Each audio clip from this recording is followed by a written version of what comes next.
아멘, 아멘. 찬송하면서 또 우리 특송을 또 함께 나누면서 지금 우리 수정 집사님 안에 이렇게 쪼이가 쫙 안겨 있잖아요. 그래. 우리 시연이도 목사님 만나면 요즘에는 목사님 이렇게 하면 막 뛰어서 이렇게 안기거든요.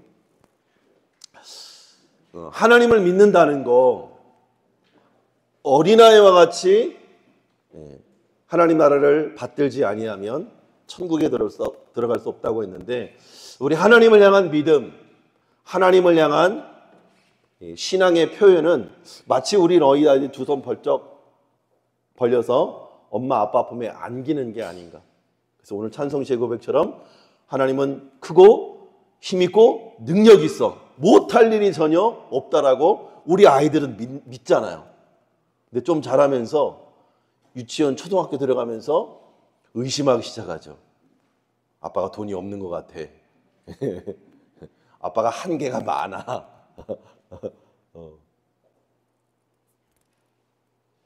우리의 신앙도 어쩌면 처음 예수 믿었을 때는 그렇게 하나님을 100% 신뢰하고, 그죠? 나를 만나주신 하나님 때문에 감격하면서도 신앙생활이 더해가면 더해갈수록 우리 믿음이 의심이 자꾸 생기고 두려움이 생기고 염려와 근심이 더 많이 생기는 그런 안타까운 현실을 좀 바라보게 되는 것 같아요. 바라기는 다시 한번 우리가 초심으로 돌아가서 어린아이와 같이 순전하게 하나님만 바라보고 우리의 온 인생을 온전히 주님 앞에 맡겨드릴 수 있는 저 여러분의 삶이 될 수 있기를 주님으로 축복합니다. 축복합니다. 할렐루야. 아멘, 아멘.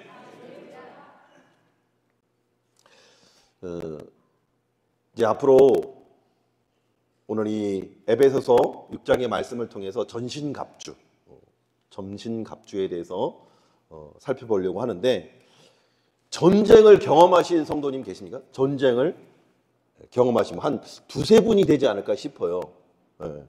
우리 김순자 집사님 전쟁을 경험하셨어요? 몇 살 때? 8살 때. 그죠? 1950년이었죠. 1950년 6월 25일 북침이 일어났죠. 그때 당시 기억나는 부분이 있어요? 어떤 부분이요? 막 폭탄이 막 떨어져 주변에? 폭탄 떨어지고 이제 쳐들어오니까 시골로 피난 갔지. 시골로 피난 갔어요. 폭탄이 막 떨어지는 것을 목도 하고 보기도 하고 막 피 흘리고 죽어나가는 사람들도 보고. 그렇죠. 우리 젊은 세대는 뭐 전쟁하면 그냥 뉴스나 뭐 이렇게 보기 때문에 피부로 곁에서 폭탄이 터지고 곁에서 사람이 피 흘려 죽어나가고, 그죠? 이런 현상을 목격하지 않았기 때문에 잘 인식을 못하고 있을 거예요. 전쟁? 그까이 뭐 먹고 살기 바빠 죽겠는데 당장 내 현실, 내 코앞에 현실이 중요하지 무슨 전쟁은 전쟁이야 라고 말할 수 있을지 모르겠어요. 우리 오늘 노성만 집사님 안 오셨는데, 노성만 집사님 같은 경우는 그 베트남전에도 64년 베트남전에도 참전하셨던 분이셔요. 그 전쟁의 현장에서 서로가 서로를 총칼을 들이밀고 죽이고 쏘고 맞고 죽어나가고 피 흘리고 이 엄청난 전쟁, 무섭죠.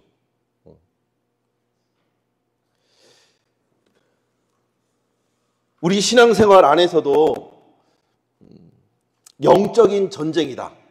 우리 신앙생활은 영적인 전쟁이다. 그래서 우리 연초에 직분자 교육할 때 교회는 무슨 교회예요? 전투적인 교회. 전투적인 교회다. 왜? 우리는 끊임없이 영적인 싸움을 싸우고 있기 때문에 신약의 교회는 전투적인 교회라는 인식이 우리 안에 자리해야 된다. 그런데 이 전쟁을 경험하지 않았던 우리 세대들 안에서는 실제 전쟁도 우리 마음에 안 와닿는데 영적인 전쟁, 보이지 않는 세계에 대한 전쟁이라고 하면 좀 회의적으로 바라보거나 또 너무 비과학적이고 감정적이라는 이야기들을 많이 합니다. 아까도 말했듯이 먹고 살기 바빠 죽겠는데 뭐 전쟁은 무슨 전쟁이야. 당장 오늘 하루 먹고 살게 문제인데. 근데 오늘날은 먹고 살 게 문제가 아니잖아요. 그죠? 단지 닥치지 않은 내일, 닥치지 않은 미래에 대한 두려움이 있는 것이죠. 그런데 이에 대해 C.S. 루이스는 이렇게 이야기합니다. 사탄에 대한 가장 교묘한 전략 중 하나가 그가 존재하지 않는다고 믿게 만드는 것. 여러분, 귀신이 있다고 믿습니까? 나는 귀신을 봤다. 왠지 귀신을 봤다고 하면 이상한 사람 취급받을 것 같아요.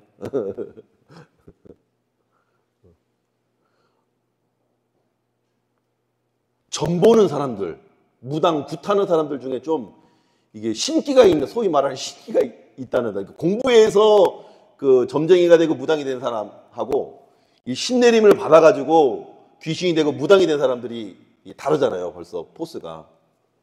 언젠가 우리 김근우 집사님도 지방에 갔다가 그런 아주 신기한 오싹한 그런 체험을 한번 했다고 한번 얘기를 한 적이 있었었는데, 맞아요. 우리 친구들은 귀신이 있다고 믿나요? 귀신 있다고 믿나요? 무슨 비과학적인 이야기를, 그죠? 못 믿어요? 아영이? 우리 중등부 귀신이 있다고 믿나요? 귀신은 없어요? 없다고 확신해요? 그럴 수도 있고 없을 수도 있고 없을 수도 있고 그렇지. 이게 C.S. 루이스가 말하는 사단이 자기가 없다고 인식하고 믿도록 만드는 가장 큰 전략이라는 거예요. 그리고 우리가 알게 모르게 이런 영적인 전쟁, 영적인 전쟁이 있는지도 모르고 귀신이 사탄 마귀가 있는지도 모르게끔 우리의 사상과 생각과 이념 속에 뿌리 내리는 거예요. 빅뱅이라는 이론부터 시작해가지고 과학이라는 이름으로 조금만 공부하면 그 과학이 얼마나 허구성이 있고 얼마나 10의 624제곱분의 1 육경인가 육회 그분의 1을 가능성이라고 지금 과학이라고 믿고 있는 거예요.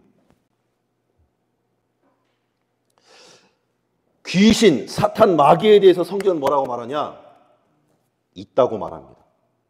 한번 볼까요? 오늘 말씀 6장 11절 시작. 마귀의 관계를 능히 대적하기 위하여 하나님의 전신갑주를 입으라. 12절도 한번 읽어보겠습니다. 12절 시작.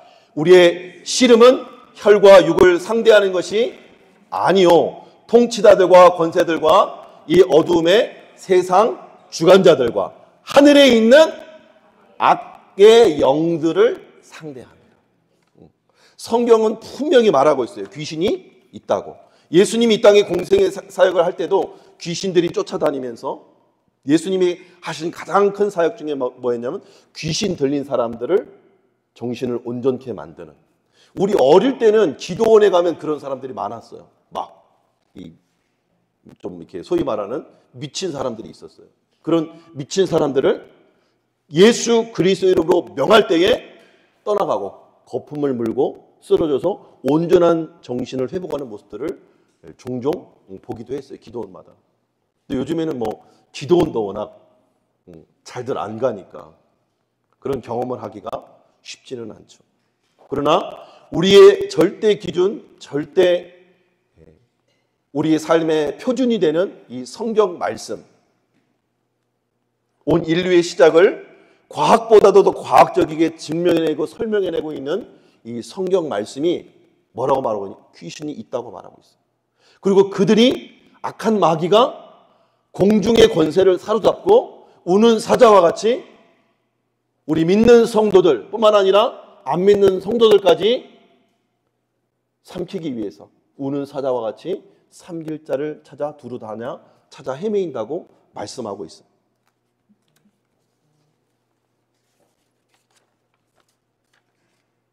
보이진 않지만 실제하는 현실이라는 거예요. 예를 들어 볼까요? 가정의 달이니까 아내와 남편 왜 결혼했습니까? 아이고. 우리 집사님 왜 결혼했어요? 오순절 집사님 왜 우리 강재 집사님과 결혼을 하셨습니까? 사랑하니까. 사랑하는데 싸워요, 안 싸워요? 싸우죠. 부모 자식. 부모 자식. 우리 강성 집사님. 자식이 내 뜻대로 됩니까? 안 됩니까? 안 되죠. 어릴 때는 어땠어요? 잘 들었죠. 그죠? 부모 자식은 사랑하는 관계예요. 사랑하는 관계고 또 부부도 사랑하는 관계예요. 근데 화내고 때로 싸우고 힘든 말을 쏟아내고 또 상처 주는 말 때문에 또 갈라서기도 하는 거예요. 완전히 원수처럼, 완전히 이방인처럼 그렇게 헤어지도 하는 거예요. 부모 자식도 마찬가지죠. 지난주에도 잠깐 나눴지만 나를 낳아주신 생명의 통로이자 나를 지금껏 살아있어서 학교도 다니고 직장도 다니고 그래서 돈도 벌고 여행도 다니고 바베큐 파티도 하고 지난주 엄청 좋아들 하시더라고요. 그렇게 나를 키워주시고 가르쳐주신 부모님을 공경하라고 성경은 말하고 있는데 그 말씀이 끝난 그 다음 날부터 한 주를 지나는 이 시간까지 여전히 부모님께 화내고 때로 무례하게 행동하고 때로 부모님의 말을 거절할 때가 얼마나 많았냐 이 말입니다. 지나가면서 주중에 이 TV 영상을 보니까 연예인이 어버이날 기념을 해서 부모님께 효도한다고 막 뭐 이렇게 꾸미는 거 많잖아요. 다이소에 가면 파니까 그런 거 막 사다가 막 뭐 감사합니다 막 현수막도 걸고 막 해놨어요. 그리고 막 그 카네이션 리본을 종이로 만들어가지고 모자처럼 여기다 띠를 쓰고 이 나비 넥타이처럼 이렇게 초록색 리본을 달아가지고 자기가 카네이션인 것처럼 그 아들과 딸이 효도하겠다고 이제 부모님을 음식까지 막 이렇게 차려가지고 모신 거예요. 근데 그 자리에서 딱 앉자마자 부모님이 하는 잔소리가 뭐냐? 부모님 하시는 말씀이 뭐냐? 야 빨리 시집 장가 가서 손주 좀 낳아놓으라고. 근데 그 얘기를 계속 지속적이고 반복적으로 얘기하는 거예요. 그랬더니 그때부터 아들이랑 딸이랑 이게 부모님의 말씀을 받아치기 시작하는데 왜 이루어지지도 않은 이야기를 자꾸 반복적으로 짜증나게 하냐고. 그래서 그 화를 내는 거예요. 근데 알고 봤더니 아빠가 몸이 안 좋은 거야. 몸이 아프신 거야 최근에. 그랬더니 아픈 그 아버지가 이제 자기 갈 날이 얼마 안 남았으니까 자기 생전에 아들, 딸이 빨리 시집 장가 가서 손주도 낳고 행복하게 사는 모습을 보고 싶은 거야. 그 마음을 계속 반복적으로 얘기하니까 효도하려고 모인 자리가 불효의 현장이 돼버린 거예요. 그래서 리얼하게 그 목포인가 부산인가 그 발음이 엄청 억양도 세. 엄청 싸우는 것 같아. 온 가족이 싸우는 것 같아. 그래서 막 그런 모습을 보는데 그 모습을 이제 이게 TV 프로그램이니까 그 주인공이 연예인 주인공이 화면을 통해 자기 얼굴을 모습을 보잖아요. 그래서 딱 지나가면서 던지는 말인데 그게 딱 꽂히더라고. 그냥 말이라도 그렇게 하겠다고 말씀드릴 걸. 말이라도 그냥 당장 시집 못 가고 당장 장가 못 가고 당장 애 낳아서 손주 안겨드릴 수 없지만은 엄마 아버지의 그 진심 어린 사랑을 마음으로 받고 노력해 볼게요. 빠른 시일 안에 제가 만나서 떡두꺼비 같은 아들 낳아드릴게요. 요즘은 딸이 대세니까 귀여운 프리티우먼을 안겨드릴게요. 말 한마디면 됐는데 내가 왜 그걸 못했지? 후회하더라고요. 마음은 아닌데 실제로는 그 반대의 삶을 살고 있는 우리들의 모습을 보게 되는 것이죠. 이뿐입니까? 열심히 사는데 불안해해요. 사람들이. 염려와 불안과 근심이 사라지질 않는 거예요. 요즘은 굶는 사람들이 많지 않잖아요. 우리가 밥 먹는 거, 이게 한 끼 식사 때문에 고민하고 염려하지는 않아요. 그죠? 좀 더 잘 살고, 좀 더 빚 없이 살아보기 위해서 애쓰고 노력을 하는데, 우리의 관계는 그 때문에 점점 더 소원해지고 강팍해지고 개인주의가 되고 이기적이 돼요. 그래서 관계는 끊임없이 깨어지고 시기, 질투, 또 서운함과 섭섭함은 늘 우리를 그림자처럼 따라다니는 현실을 우리가 몸소 경험하고 있습니다. 또 요즘 사람들은 왜 이렇게 화가 나 있는지 몰라요.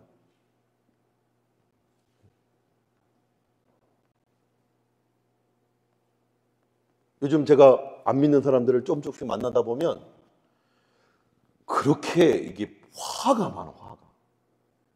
소소한 일인데도 뭐 운전하다가 많이 느끼잖아요. 운전하다가 조금만 깨져도 막 삿대질하고 막 이 차를 들이밀지를 않나. 그 블랙박스 영상 가지고 이렇게 방송하는 그분 또 영상 보면은 막 빵빵 됐다고 막 야구바타를 들고 막 하니까 그분이 알고 봤을 때 조폭이야. 그래서 역으로 한번 또 당하고 딸이랑 있는데 막 그냥 차로 밀어버리는 그런 진짜 험상궂은 이 시대를 바라보면서 야, 이게 정말 사소한 일상을 넘어서 이 사회 전체가 우리의 마음과 뜻대로 안 되고 뭔가 자꾸 뭔가에 휘둘려서 이끌림을 받고 있는 듯한 삶을 살아가는 사람들의 모습을 볼 수 있다는 거예요. 이것이 단순히 성격이나 환경 탓이 아니고 이것이 바로 영적인 문제라는 거예요. 인간의 범죄 이후 타락한 인간에게 타락한 천사인 마귀와 그의 부하들이 우리를 끊임없이 넘어뜨리기 위해서 우는 사자와 같이 삼킬자를 찾아다니면서 우리를 충동질하기 때문이라는 거예요. 한마디로 우리의 삶이 영적인 전쟁터이기 때문이라는 거예요. 아멘입니까? 우리가 이것을 인식할 수 있어야 돼요. 내가 부모님께 화내고 아내와 남편과 싸우고 자녀와 불화하고 서로 이웃 간에 직장 상사와 함께 친구들과 함께 끊임없이 반목하고 싸르고 성도 간에 목회자와 성도 간에 성도와 목회자 간에 성도와 성도 간에 멈추지 않는 이 다툼과 싸움들은 바로 이 영적인 문제라는 거예요. 문제는 우리의 힘으로 이 일을 해결할 수 없다는 것이 가장 큰 문제이죠. 넘어진 자리에서 주일날 예배 나와서 또 회개하고 또 말씀을 듣고 돌아와서 여전히 그렇게 살지 말아야지 가지만 현장에서 또 넘어지고 또 쓰러지고 또 화내고 또 싸우고 또 염려하고 또 근심하고 이것이 반복되는 현실을 우리가 실감하고 있잖아요. 그래서 오늘 10절 말씀은 뭐라고 말하냐? 10절 말씀 다시 한번 읽어보겠습니다. 시작. 끝으로 너희가 주 안에서와 그 힘의 능력으로 강건하여지라고 말하고 있습니다. 너희 스스로 힘을 내라, 스스로 용기를 내라 말하고 있지 않습니다. 주 안에 머물라고 말합니다. 그리고 그 안에서 하나님이 주시는 주님의 힘, 주님의 능력을 힘입으라고 말씀하고 있는 거예요. 제가 주중에 말씀을 듣다가 요즘 이제 뜨는 교회라고 해서 그 교회 말씀을 듣다가 늘 봐왔던 말씀이고 늘 신학적으로 해석도 하고 주의도 했는데 너희가 우리 주 예수 그리스도를 믿음으로 말미암아 구원 얻는다라고 하는 이 말씀을 해석해 주시는데 믿음으로 말미암는다, 그리스도를 믿음으로 말미암는다는 이 번역을 어떻게 이분이 해석을 하냐면 우리의 믿음이 아니라 그리스도의 믿음으로 말미암아 우리가 구원을 얻는다는 거예요. 그리스도의 믿음, 그리스도 안에 있는 믿음, 그 믿음으로 말미암아 우리가 구원을 얻는다. 그래서 이상한데? 라고 이제 하고 있는데 목사님이 그래요. 요즘 젊은 사람들은 뭐 히브리어, 헬라어 다 알더라고. 사전 찾아보니까 다 알더라고. 한번 찾아보세요. 내가 그래서 바로 어플을 열어가지고 그 헬라어 원문을 찾아봤어요. 근데 헬라어 원문에 그리스도의 믿음으로 번역이 돼 있어요. 우리나라로 한글로 번역이 되면서 의역이 된 것 같아요. 우리가 믿는 것처럼. 근데 그분이 말씀하시는 게 우리가 믿는 것이 아니라 예수 그리스도를 우리 안에 영접할 때 우리 안에서 그리스도가 그리스도의 믿음으로 나를 사로잡고 나를 인도해 나갈 때 내가 그리스도를 믿는 믿음 안에서 구원에 이르는 그 신앙을 견지해 나갈 수 있다는 거예요. 거룩을 지키고 의를 지키고 선을 행하고 불순종, 반목, 다툼, 싸움이 아니라 화해와 용서와 관용과 사랑을 선택할 수 있도록 그리스도의 믿음이 우리를 도와주고 이끌어준다는 거예요. 그래서 저는 그런 의미에서 그 관점이 확 열리니까 그 말씀뿐만 아니라 우리가 그리스도를 믿음으로 이 모든 대부분의 말씀이 그리스도의 믿음이라는 거예요. 그리스도의 믿음을 우리가 공급받을 때, 그리스도의 믿음을 우리 안에 채워놓을 때, 그 믿음이 내 안에서 역사하시는 힘이 된다는 거예요. 그래서 이 영적인 전쟁 가운데 사탄 마귀는 우리가 이 전쟁이 있는지도 못하게 바쁘고 분주하게 생각할 틈을 주지 않잖아요. 카톡 하면서. 요즘에는 쇼츠 30분만 봐야지 하는데 하나 연계 30분이 되고 1시간이 되고 2시간이 되고 3시간이 되잖아요. 우리가 생각할 틈을 주지 않고 주님을 바라보고 주님을 묵상할 시간을 주지 않는 것이 오늘 우리가 살아가는 이 악한 사탄 마귀의 영적인 공격들이라는 거예요. 우리가 은혜 안에 머물면서 주님 안에 머물면서 하나님의 능력을 의지해야 된다는 것입니다. 그런데 이 말은 이렇게 질문할 수 있어요. 오순절 지사님, 누구의 힘으로 살아가십니까? 누구의 힘으로 살아가십니까? 우리 나 자신에게 한번 질문해 보세요. 상윤아, 여러분의 이름을 부르세요. 여러분은 시작. 상윤아, 나는 누구의 힘으로 살고 있니? 누구의 힘이요? 내 힘이지, 내 힘. 나를 보면 내가 너무 잘 알아. 주님을 믿노라고 하면서 주님을 의지한다라고 하면서 여전히 내 힘, 내 능력을 의지하고 믿을 때가 더 많더라고요. 그러나 성경은 분명히 말씀합니다. 네 힘, 네 의지, 네 지식, 네 경험이 아니라 주님 안에 있는 주님의 능력을 의지하라고 말씀하고 있는 거예요. 많은 사람들이 자신의 힘, 자신의 능력, 자신의 열심, 자신의 의로움을 믿고 의지하고 자랑합니다. 그러나 나에게서 나오는 것들은 완전하지 않아요. 한계가 있어요. 잠깐의 시도, 잠깐의 도전, 잠깐의 선, 잠깐의 의로움, 잠깐의 도전은 될 수 있지 모르지만 최종적으로는 결국 그 위기의 상황 가운데, 결정적인 상황 가운데 넘어지고 쓰러지고 자빠지기를 반복하는 것이 나에게서 나온 힘이라는 거예요. 인간에게서 나온 한계라는 거예요. 그래서 마귀는 뿔 달고 나타나는 것이 아니고 도깨비 방망이처럼 뿔이 많이 달린 모습으로 우리에게 나타나는 것이 아니고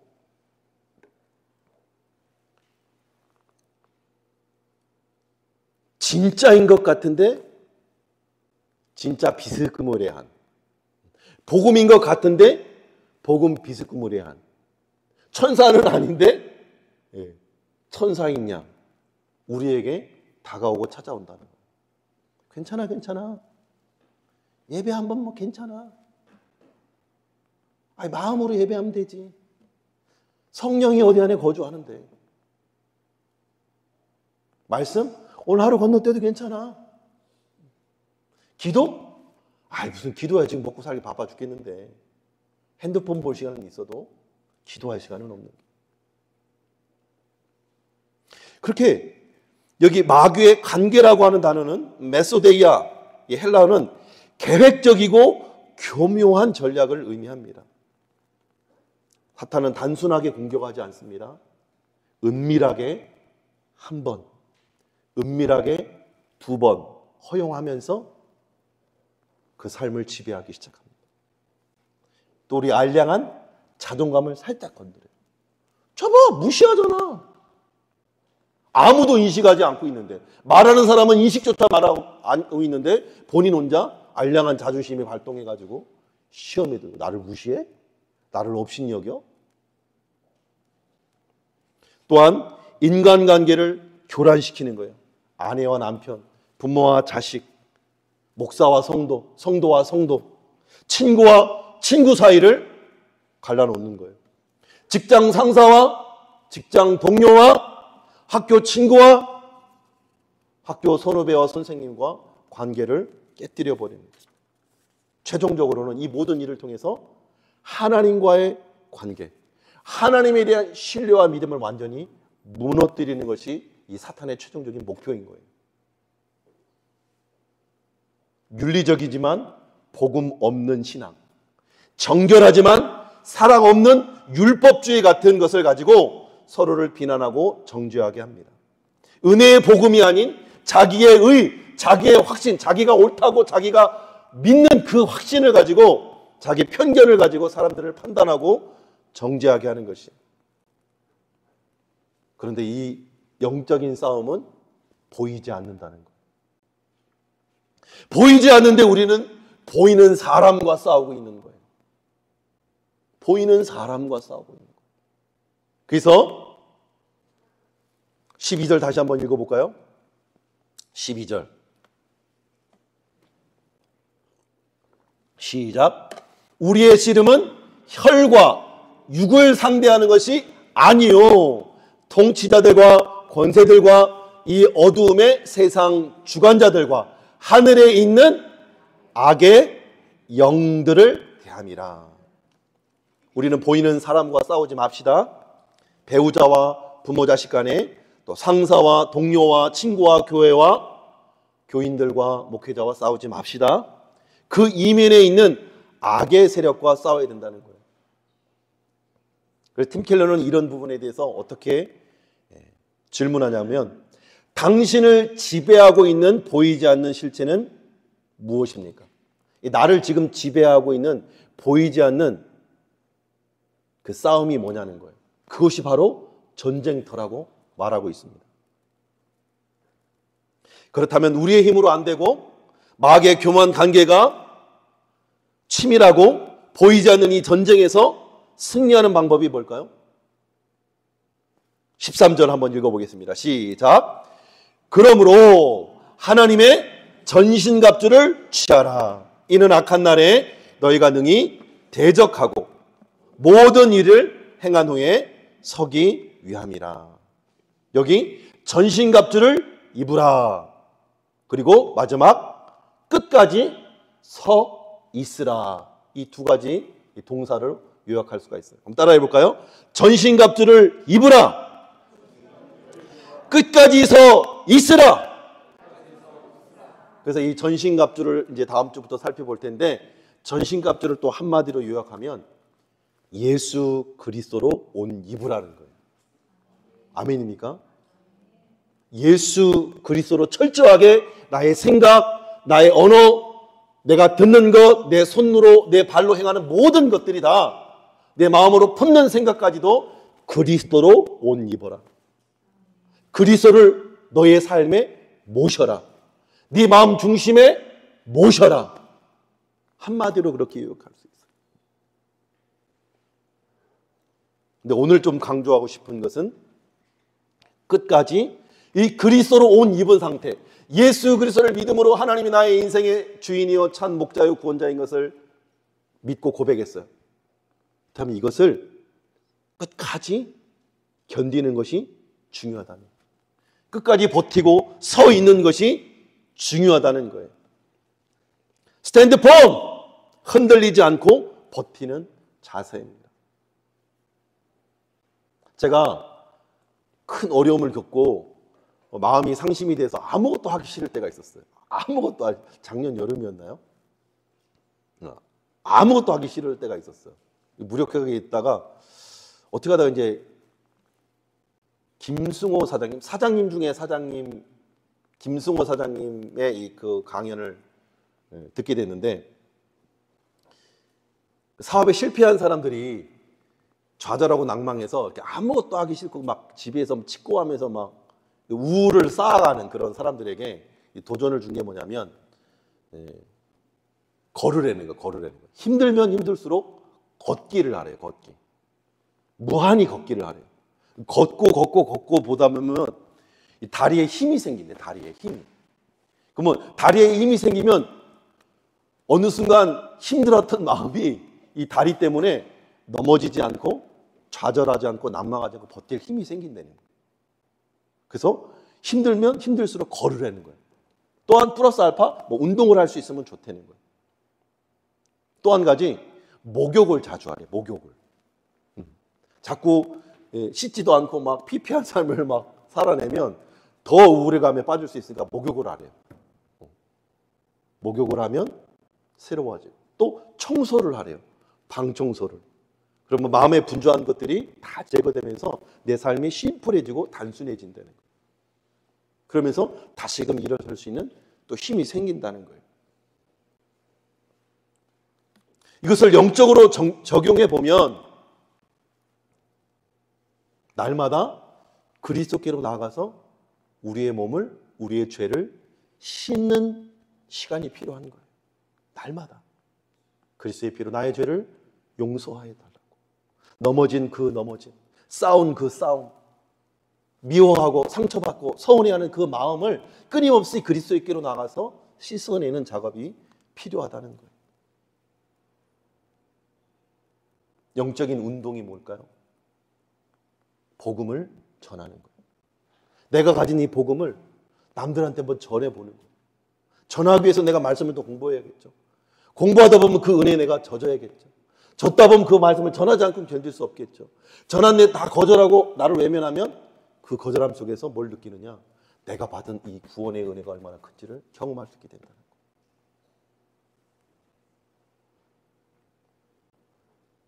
그렇게 신앙을 포기하지 말고, 믿음을 포기하지 말고, 말씀을 포기하지 말고, 기도를 포기하지 말고 믿음 안에서 버티고 서 있으라는 겁니다. 그러면 영적인 싸움에서 결국에는 최종적으로는 승리하게 된다는 거예요.